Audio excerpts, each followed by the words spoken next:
Vice presidential candidate of the All Progressives Congress has called for unity among political leaders in the country with the objective of providing good governance for Nigerians. Senator Kashim Shettima gave the admonition while receiving a congratulatory visit from members of the APC caucus in the House of Representatives.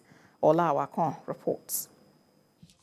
The Abuja residence of the APC vice presidential candidate has continued to receive more guests since its emergence as the running mate to Asiwaju Bola Tinubu in the 2023 presidential election. The most recent is the APC caucus of the House of Representatives, led by the Deputy Speaker, Ahmed Idris Wase. Consider the Parliament of the House of Representatives being our own product from the Parliament. All of us, and I don't believe there's anybody, even among the PDP, that will go out to work against you. We will work hard to ensure the success of this party, because this is the first time we are having a presidential candidate from the Senate, a former senator, and then having a vice president from the Senate. Senator Shettima, having appreciated the federal lawmakers for their congratulatory visit, used the occasion to appreciate President Muhammadu Buhari for providing a level playing field for the most populous aspirant of the party to emerge at the primary. We have to celebrate our president. The first time in living history that a sitting president showed no any preference and provided a level playing field for the most popular candidate. He also called on political leaders to unite for the benefit of Nigerians. We have to unite as a people, irrespective of differences in political affiliations, religious persuasions, tribal or sectional backgrounds, to save our nation, to serve our nation. Gombe State Governor was also on hand to congratulate the APC vice presidential candidate. He says Senator Shettima is the most competent for the position. Amongst the most competent, most capable, and most trustworthy candidates that we ever find in the party. And his emergence will help us to galvanize the boss solidly, because he's solidly on ground and he has the support of all of us, especially those from the Northeast. The APC vice presidential candidate has also promised to work with Asiwaju Bola Tinubu towards meeting with all aggrieved members of APC in the House of Representatives and other party stakeholders to chart a way forward for progress. Ola Awakon, TVC News, Abuja. Away from that to insecurity in Kaduna, where barely 5 days after 2 Catholic priests were abducted by terrorists, one of them has been found dead, while the other regained freedom. Both priests were kidnapped at Christ the King Catholic Church in Lere local government area last Friday. And as the Catholic faithful mourn, the Kaduna state government is warning citizens in the state to be vigilant and security conscious. Lupe Asom reports.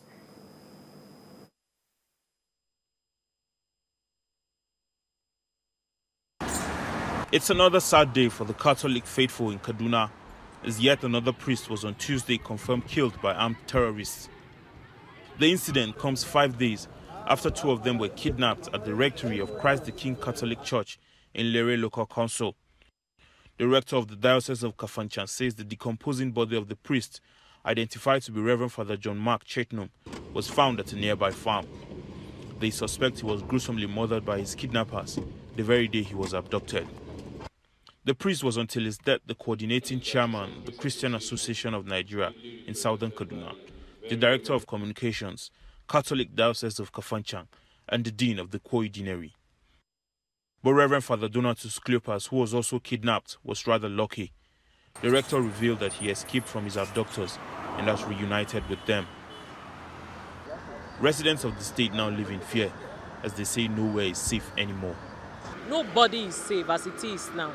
What do you want the government? Of course, everything lies in the hands of the government. If they say they don't know what to do, they're only deceiving themselves. They know what to do. Kaduna State government on Tuesday promised to intensify security and counter-terrorism operations across the state. They confirmed they have received intelligence reports of plans by armed bandits to attack more communities. They call on citizens in the state to be more vigilant and security conscious. Meanwhile, the slain priest will be buried on Thursday in Kafanchan, and the diocese solicits prayers for the repose of his soul. Lupe Asom, TVC News, Kaduna.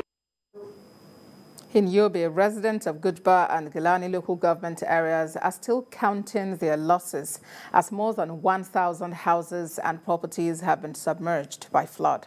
The unfortunate incident has sadly left many of the affected victims homeless, while their sources of livelihood have been hampered by heavy downpours. Michael Ashoma has more. For the past 2 days, it has been raining cat and dogs in Yobe State. Many communities, including those within the state capital, have suffered flooding. But residents of Gujba and Gulani local government are the most affected, with many of them now homeless. The state government visited the areas to see for itself. In Gujba, there are 2 communities with over 500 houses have been totally washed up.